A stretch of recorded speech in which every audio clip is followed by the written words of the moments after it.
Aegis Reclaimer. For the longest time, the poster child for ships being created and placed in the verse and flyable with no viable gameplay. Flyable, but mostly useless outside of being an impressive sight with its mere size and scale. The ship itself was originally developed by Aegis Dynamics, its roots really beginning as a concept art for the Anvil Carrack, but ultimately being shifted, being called the Surveyor, and finally settling into what we know today as the Reclaimer. Over time, the Reclaimer represented the long-awaited gameplay loop of salvaging. This, of course, was on and off the roadmap several times in Star Citizen's history, prolonging the viability and the usefulness of this behemoth of a ship, but not anymore. Patch 3.18 changed all that, finally introducing the long-overdue beginnings of salvage in the verse. The Reclaimer finally found its purpose with the hull scraping capability. No longer will it sit dormant in backers' hangars, untouched and digitally mothballed. A new day has risen for the mighty ship, and a day that will propel the mighty Reclaimer to the front lines of AUEC earnings and multi-crew gameplay. I'm DarkHour717, and welcome to an update of the ship buying guide for the Aegis Reclaimer. If you like these guides and updates, do me a favor, make sure to hit that like and subscribe button and help get the videos out to more people. Also, stick around till the end of the video to see how you can get entered in for a chance to win one of the amazing ships of the Star Citizen universe. The Aegis Reclaimer is the large-scale salvage ship of the Star Citizen universe. Though not yet utilizing its fullest potential, the beginning tier of salvage allows this ship to begin seeing its true intended purpose. Starting with the ability to use its onboard salvage lasers to strip the hulls of derelicts and wrecks, it has started a new era of AUEC earning potential. With new salvage missions available in patch 3.19, this grows and increases the potential for the ship to make AUEC even further. The Aegis Reclaimer is constructed with hard labor in mind though. Built with all the features needed to cover all the needs of its crew and owners through the use of its salvage beams, massive crushing claws, a large-scale material grinder, tractor beams, and much, much more. A number of these features are still in the process of being developed, but we see forward progression on these features, and the future seems bright and profitable for the owners and working players on the ship. So what do you need to know about the Aegis Reclaimer? How is it that you can best profit? Let's take a look and dive headfirst into how anyone can make this beast of a ship be an invaluable asset in your fleet. The Aegis Reclaimer, when available as a pledge, is pledgeable for $400 US, or it's also part of the Tycoon Pack at $2,500 US. Though the pledge is not the only way to obtain this vessel, you can also get the Reclaimer in-game from New Deal in Loreville for 15,126,400 AUEC. The Aegis Reclaimer, though, is not available for rent anywhere within the game. The Reclaimer itself is an industrial ship specializing in a role of heavy salvage. It's got a minimum crew of 1, though only for flight, and it's not really ideal for operation. Cargo is going to be 180 SCU on the cargo hold, and the salvage processing area will contain an additional 120 SCU for a total capacity of 300 SCU. It's got 160 meter length, 120 meter width, and 55 meter height. SCM speed is going to be 76 meters per second with an afterburner speed of 932 meters per second, and the hydrogen fuel capacity is 17,540,000 liters. The quantum fuel capacity is going to be 11,000 liters. The Reclaimer is built tough, made to withstand the harsh environments of deep space and withstand the dangerous areas in which it needs to salvage. The Reclaimer is made to take a beating. The ship is most in its elements though in the 0 Gs of space. Atmospheric flight is absolutely the weak point of this ship, and be prepared that if you're departing from New Babbage, Loreville, or even Area 18, the flight to reach an appropriate altitude to be able to quantum will be a longer than usual journey. This is why Grim Hex proves to be the most convenient departure port. The catch is, if you are salvaging, you will maximize your profits by landing and selling at the TDDs in the major cities, which makes it inevitable that you are going to have to leave atmosphere from one of the planet-side locations. The Reclaimer needs very little off the showroom floor though, and is well equipped for its operations. Stock, the Reclaimer is going to come with 3 size 3 5CA Acura civilian grade C shield generators, 1 size 4 main power plant, capital class, and it's not interchangeable, 3 size 3 Mercury military grade C coolers, and 1 size 3 industrial grade C quantum drive. Now that quantum drive is going to give you a 20 million kilometer time of 6 minutes and 4 seconds. Crusader to Hurston is going to take you 9 minutes and 25 seconds, and Microtech to Area 18 is going to take you 16 minutes and 58 seconds. So obviously, the Reclaimer is not built for speed by any means, in flight or quantum, and the Reclaimer will not get you anywhere quick. Due to this, you can at least improve its quantum time by replacing the slower Comma drive with a TS2 quantum drive from Waytech.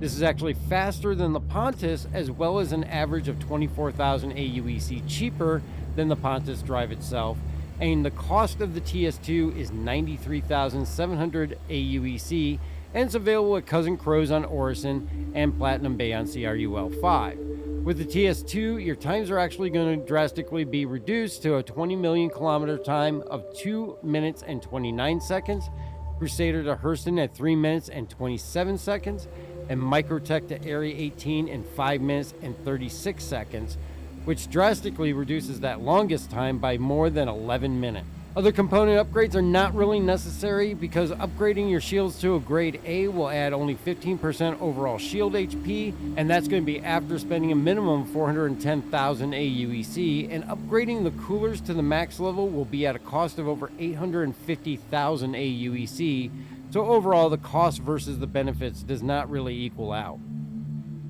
As far as self-defense, the Reclaimer is no slouch. With no pilot-controlled guns, though, it does rely on manned and remote turrets mounted around the ship.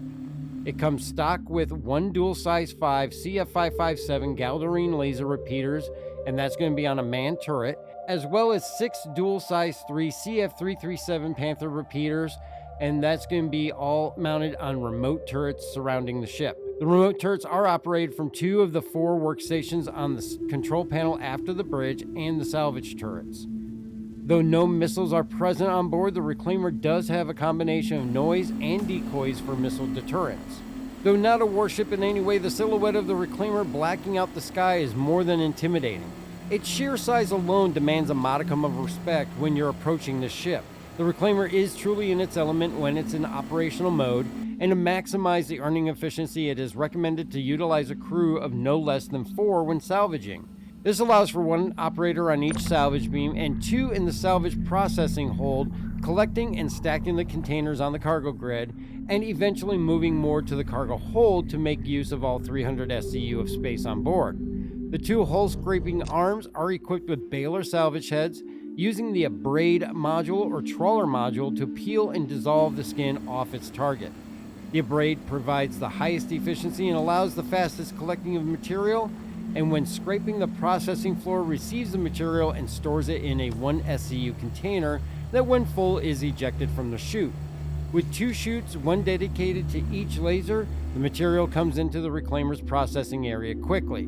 The processing chutes also have the ability to produce or craft a small variety of items, including multi-tools, tractor beams, and salvage attachments and canisters. With a maximum of 300 SCU that the Reclaimer can carry, it is a big AUEC earner in the Star Citizen universe with the right crew. At its current selling price, the material called RMC, or Recycled Material Composite, nets 7,700 AUEC per SCU. So a full Reclaimer will profit right around 2,310,000 AUEC, and between 4 crew, that splits up to approximately 577,500 AUEC per crew member. You can also increase this simply by adding an additional crew member and a large cargo ship. See what combinations will net you upwards of 7,669,200 AUEC by watching our salvage how-to video at the link just above. With this being only the first stage, further salvage operations will be added as the gameplay loop progresses. With plans to incorporate shipboard tractor beams, the Reclaimer will also make use of the 2 massive claws located underneath the ship that will be utilized to rip ships apart as it processes the debris into the shipboard grinder located in the belly of the beast. A massive room made to rip and shred anything that it finds in its way into its rotating teeth, turning it into sellable scrap, all to be sold for profit.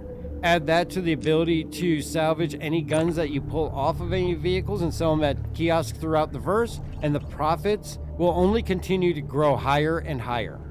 The interior of the ship is laid out in a multi-level floor plan consisting of a small pilot house at the front with the 2 salvage turrets located directly behind the pilot house. This is where the operators use the salvage beams to strip the hulls of the ships to create the RMC that is later sold. The user will operate the turret side to side to make sure to get all of the material until the HUD shows no remaining material. These turrets are the heart of the salvage operation, and having the right crew here will determine whether it's a success or a failure. Past the turrets, the walkway leads into the command center of the ship, consisting of the main remote turret station, which also incorporates the tractor beam control station. This also has one of the two main entry points of the ship, a single person elevator that drops down to the surface below. Also, a ladder can be found here that leads to the deck above in case the multi-person elevator is failing to operate. On the deck above, you will find the location of the drone room. Directly across from that, the access to the top man turret. Following either side passageway will bring you to the two server rooms in the aft end of this area, and this will lead up to a small staircase that leads into the galley area, which no matter how well lit really gives a sci-fi vibe. And here you actually find behind the galley table the port that leads to the outer top of the ship. With no actual ladder to climb out of the ship here, this is strictly an entry point from 0G. Continuing aft, we do find the spacious crew accommodations across from the captain's cabin, which is outfitted with a large desk. All accommodations are made for the crew, from sleeping areas to heads and showers. Further back, we find two docking ports that have access to the exterior of the ship over the massive legs. The passageway is lined with several lockers to store protective suits of armor. And then just in the floor near these areas is a ladderway that leads down to the engineering deck. And just past the airlocks, we find the main elevator, which is large enough to support large cargo or cyclones to be moved to the cargo area, and has access to all the work areas, including the processing balcony, processing bay, and processing hold, as well as even the cargo hold and rear egress from the ship. The processing hold and the cargo hold are the two main areas that you'll operate in the rear of the ship. The turrets up front strip the materials, and the two outlets here in the processing hold is where the material is packed and ejected in the 1SEU containers. Once ejected, the workers will use personal tractor beams to move them onto the cargo grid to be held until offload. With only holding a single layer in the processing hold, you can store up to 120 SEU here, and there is an additional 180 SEU in the cargo hold, which you will need to utilize the large elevator to get them down to the cargo deck.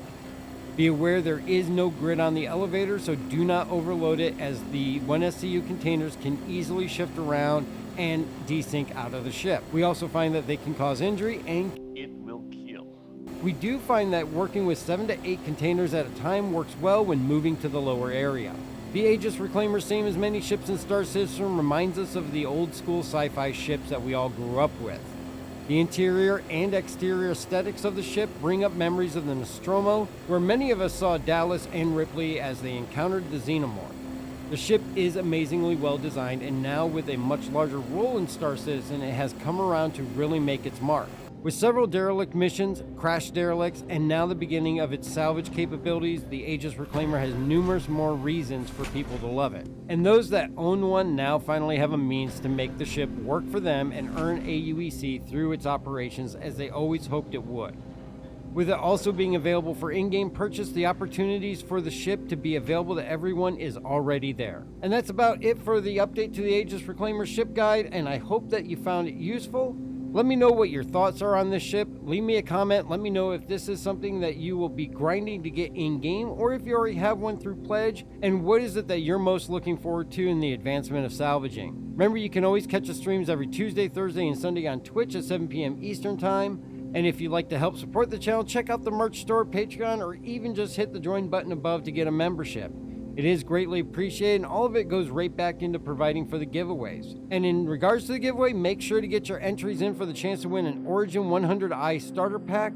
All you have to do is subscribe here and leave a comment on any video, and we'll be awarding that on September 1st. I want to thank you again for checking the video out, and please be safe out there, and we will catch you in the verse.